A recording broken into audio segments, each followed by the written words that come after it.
It's so great having you here. Thanks. Yeah, tell us about why Africa, why Accra, why you're here, all that good stuff. Definitely been wanting to come here for all of my life. And studying the area, of course, studying my ancestors, the journey, starting with just doing my DNA and ancestry years ago. But then what really led me back, of course, is they did a great job with the Year of the Return marketing to give me the sense of urgency to get over here. And the Ghana Tech Summit, I mean, I'm in tech, so it just aligned perfectly to have not just a tourism thing. I'm not here to party. And I never want to just go to a place and take resources. I always want to go everywhere I go and travel the world, give something. And so I felt like it was a good opportunity for me to give something back while also enjoying the culture as well. So Ghana Tech Summit is what brought me, and the TED, and then, the cool things that you all are doing at Nest that I really enjoy connecting with. So That's awesome. That's great to hear. Yeah, so tell us, since you're in tech, for those of the developer community that might not know you and rarely seeing people that look like you within tech, Definitely. What you're doing, what you're trying to achieve, and your journey to get to this moment. Yeah, well, I've been in tech for almost 20 years. I went to school for IT in 2000, so that dates me. So, that's a long time ago. In the very early days of the World Wide Web for commercial, consumer use. And I just saw opportunity then, and I could tell that technology, whatever that turned into, was going to be the future. I didn't know what it was going to look like. And so I just continued to be a part of technology, whether it's from digital marketing aspect, web development aspect. I knew that I didn't want to be a coder, even though I learned how to code. I can't sit down that long. It's just, I'm meant to be out and about, but I understand technology, so it's easy for me to manage teams. And so that's where I found my lane, marketing and managing. Now I have a company called PopCom, and we're an automated retail technology company. So essentially we've developed a software operating system and hardware solution for self-service retail. So very specifically vending machines and digital kiosks for businesses, specifically retailers and quick service restaurants, to transact with customers in an automated way. It means no person involved. And collect customer data that's really valuable for businesses to scale. So we can compare it to what Google Analytics and Microsoft does, Windows and Shopify does for e-commerce and business. That's what we do for very specific in the self-service retail environment. Amazing. So are you thinking about doing that here in Africa or already here in Africa? It's not on our immediate radar. Okay. We're launching, so automation is very big, obviously, in Asia. Yep. Hong Kong, we spent significant time in Hong Kong, China, Japan, Korea. Of course, the US, that's where we're based, so we want to just tackle home first. We also work in regulated retail like cannabis and alcohol, so we're working in the Netherlands. And really, automation is the future of everything. Of course, consumer adoption is a bit slower here because this is kind of like the 90s, which is opportunity. This means opportunity. So I really didn't come here to expand my customers. I came here to contribute and to learn and to understand the ecosystem and to apply my knowledge and experience to help increase and speed up, the evolution of technology here. And I think that it's a responsibility of many of us from the diaspora to come and do that. Right. Yeah, that leapfrog effect where it's it's the 90s, but because of the tools that are here, we can potentially, instead of having to wait through and go through this growth period, how do you leapfrog and get folks here and just we up need to to speed? do it. We have the tools. The diaspora has the tools. And you can't, my motto is give first, and I went through TechStars, which is the foundation of TechStars, is give first when it comes to technology. And so it's this is how I feel. I want to give first. Whatever else comes out of it will come. But I have no idea. DigitalOcean's TechStars company as well. So so that's obviously really important for us here, being here, giving back to the community. What resources do we have to make sure that the community grows and whatever's as well? meant to come back to you, it will come in tenfold, whatever that looks like. Yeah. Whatever that looks like. What was your journey going into Techstars? How did you choose Techstars? Did Techstars choose you? And what were some of your first most important steps that you've made since graduating from Techstars? Certainly, I chose Techstars. I had several options. I was actually accepted into 4 different accelerators at the same exact time in the community Techstars. There's others, and a lot of times they're focused in a certain region like Silicon Valley, and I believe that a business can be built anywhere. And I love that because Techstars has Techstar everywhere, Techstars anywhere. But it's the community. I mean, literally everywhere you go in your Techstars hoodie or shirt. Like, I was literally in Dubai in the lobby of the hotel, and I see the guy in the hoodie, and I'm like, hey. And it's like, even now, you're like, okay, Techstars is automatically like, what's up? It's like a real community of like-minded people. I also, wanted to, of course, there weren't many women of color, specifically Black women, that were founders, especially solo founders that came through the program. And I wanted to just, get into the program and get into the community and help to demonstrate that you can, like, to the women that look like me, that you can, and also help with the pattern matching, right? Like, pattern matching is based on, you identify a group of people, you see how they perform, and then you conclude based on that group of what the results are likely to be. Well, we need more of us in these rooms and in these programs to demonstrate success, which will increase the likelihood of the next person getting into the program after me. So. Yeah, exactly. The whole idea of, like, you can't be what you can't see, where exactly. Just that mind switch of, like, I didn't even know I could do this, or this was an option. Yeah, because I don't see anybody that looks like me, or, I feel like it's not targeted. But again, it's really targeted towards the network, a community, right? Everything's about community. And so I never felt like these programs went to exclude people of color. I feel like they just weren't in the community initially. They weren't many of us at the Stanfords or at the Ivy Leagues or in Silicon Valley or in Palo Alto for immediate access for when they were launched, for them to say, oh, bring this person in. So it's a matter of us just showing up and performing. And it's, as you see rapidly, the evolution of just the climate in investing in programs. You see now from, 7 years ago, the TechCrunch editor said they don't cover Black companies because there are not any. And now it's every week there's a Black company or I don't like to use minority, but, just underrepresented founders that are being featured because we are here and we've shown up. Mm-hmm. And after Techstars, I'm really curious about the journey after graduation. Did you go and get funding for your? Yeah, I did. So I'm sorry to not answer the question. Right after Techstars, a main appeal was like to get the validation, because Techstars is like the Ivy League of accelerators, And so I raised my round. I closed it within like 3 weeks. Wow. But at the same time, I was doing the work the whole time. Right. It's not like it's like, here's my Techstars. Miraculous money. No, like the entire time I was cultivating and building relationships, taking full advantage of the fact that I was in the program, of the network, of my MD, of the Techstars community. I'm going to founders, to the Founders Summit. I'm doing everything to be present.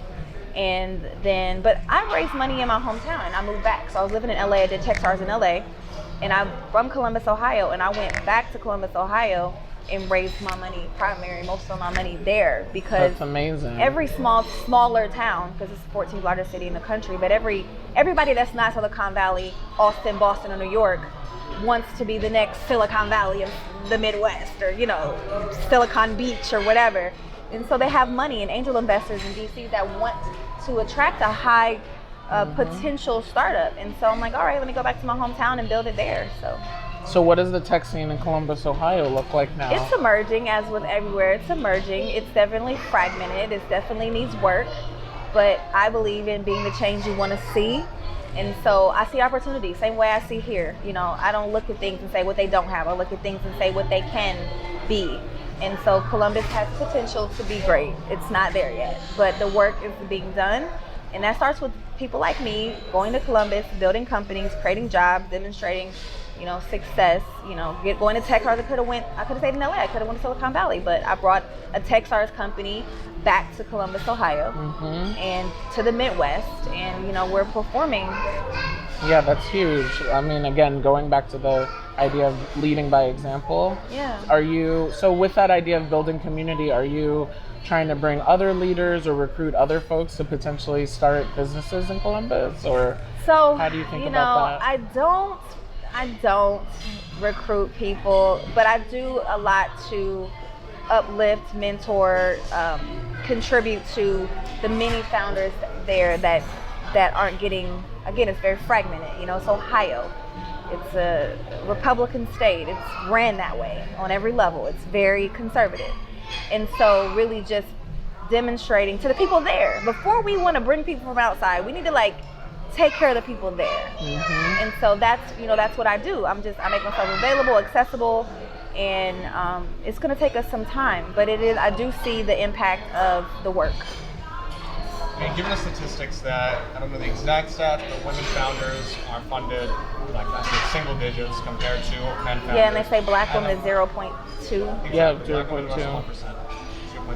So that's almost zero. That's actually zero. I mean, you know what I'm saying? Yeah, 0.2. You could say maybe it might be 0.5 by now, because we have some amazing women that have done some things. But yeah, definitely. So you're in that percentage. Yeah. What are some of the lessons on that journey to help others so we can increase that number?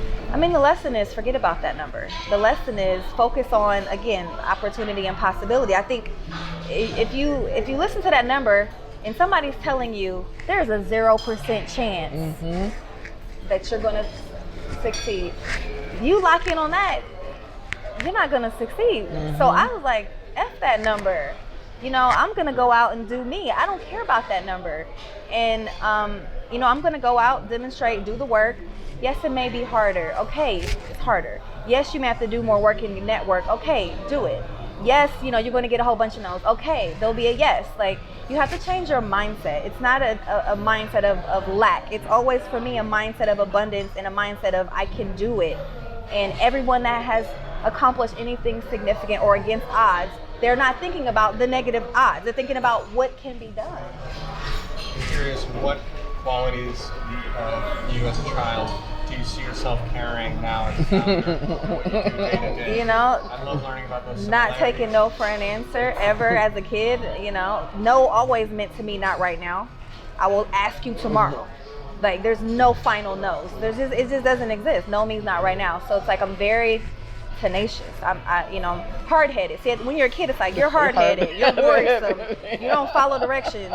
I would be the kind of kid that would get straight A's, but A3s. Basically, you're getting an A because I got to give it to you because you got an A on the test and you're doing well. But you're not paying attention. You're disruptive. You late every day. You don't follow nobody's rules, and I really just want to kick you out, but you're too smart to kick out.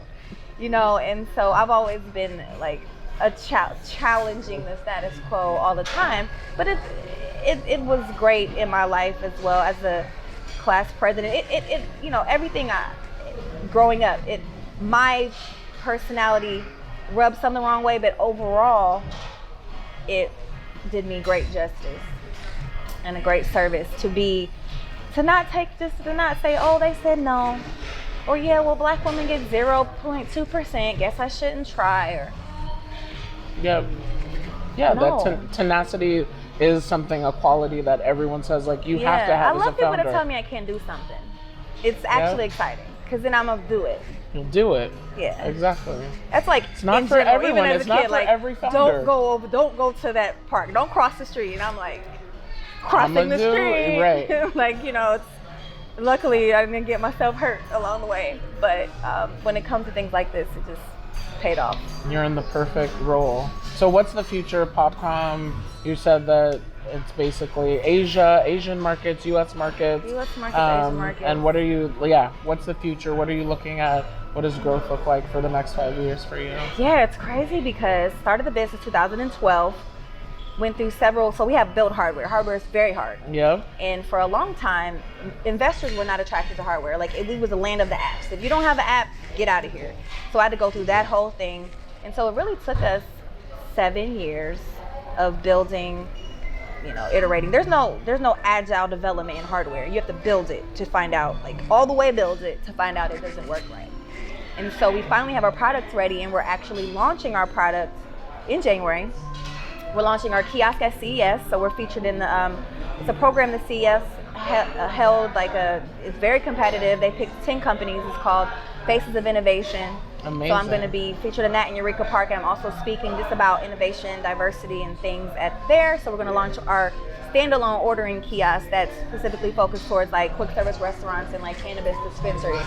And then in the NRF Big Show, which is one of the largest retail technology and just general retail shows in the world in New York, following week we're launching our Pop Shop, which is our what I call a digital pop-up shop. So it's more than a vending machine. It's actually like a pop-up shop, but it's completely automated. It sells, it does everything, gets customer data, you know, all kinds of things. And we're launching that product for the first time ever in the world there. And we're also selected to be a part of, it's called the Innovation Lab, very competitive program there as well. So it's gonna be really a big first quarter. I mean, the first couple weeks when I get back from here, January 1st, I gotta get on the road. On the ground running. Yeah, already. So we're doing that. And then I'm raising another round, starting to raise money in January. So, you know, we raised 2.5 million. I'm going for another 5. I did the first million VC angel. I did the second million, 1.3 million from crowdfunding. So I was the first female founder in the history of the world to raise over $1 million in a Reg CF and a secure token offering, and still am. And so I'm gonna go back again and run that back and do 5 million. And really, my mission overall is just to increase access to private equity and wealth to people that look like me and think like me. So it's not about race, it's about really being like-minded, having allies. You can't be a black person and be like, it's all about black. When you have allies from all races, all nationalities, ethnicities, we need to come together on a like-minded path for empowerment. So, I have almost 2,200 investors, and many of them are just everyday people. So that's so we're doing that. We're going to raise that, and then, we'll see what comes of that. But we're launching the product. It's time to actually generate revenue. Yep. So what is the ask? So we have a large developer community globally. What is the ask to them for you and your future, for career, or whatever, personally, to our DigitalOcean community? Definitely the ask is just keep building cool things. Obviously keep using this amazing platform. I've seen how the penetration here is and people are really excited about it. But keep building cool things, keep believing in yourself, don't take no for an answer. Look at automation, so everything that you're building, just know that automation is the future. If everything we do now, from checking in at the airport to checking out the grocery store to ordering your food on the kiosk. So how can you use your skill set to look ahead to 10 years from now? Everyone looks like so immediate, but they say things like it takes 10 years to be overnight success. I'm in year 7 and we're just launching the product. So definitely keep a long-term mindset there and build for the future. Build solutions for problems for the future. And you will be successful because you'll be on top of the curve. I mean, I was told no many times, but now automation is here. Now I'm an industry expert and a leader in the space. But I was like an outlier for a really long time. I guess lastly, what are you going to do to enjoy your remaining time in Ghana? And not just enjoy, but find meaning in what you're here to do. Just continue to connect with the locals. I love it. Going to the TED event, going to your DigitalOcean event, that meetup. I met some really awesome people. I posted a few of the businesses that I saw, the guys that I met there, and people were signing up for their platform that's there amazing. On my Instagram. Because that's the kind of influence that I have, and I use my influence for good, and I want to continue to do that. So of course I'm enjoying, the weather's beautiful, it's snow in Columbus, and just connecting with just people like yourself that actually want to do the work. I'm not here to party, so I'm just here to do the work. Yep. Well, thank you for speaking with me Techstars and Daniel fam. Today. Yeah, Techstars fam, all the way here in Accra. Yep. So thank you for joining us. Thanks for having me.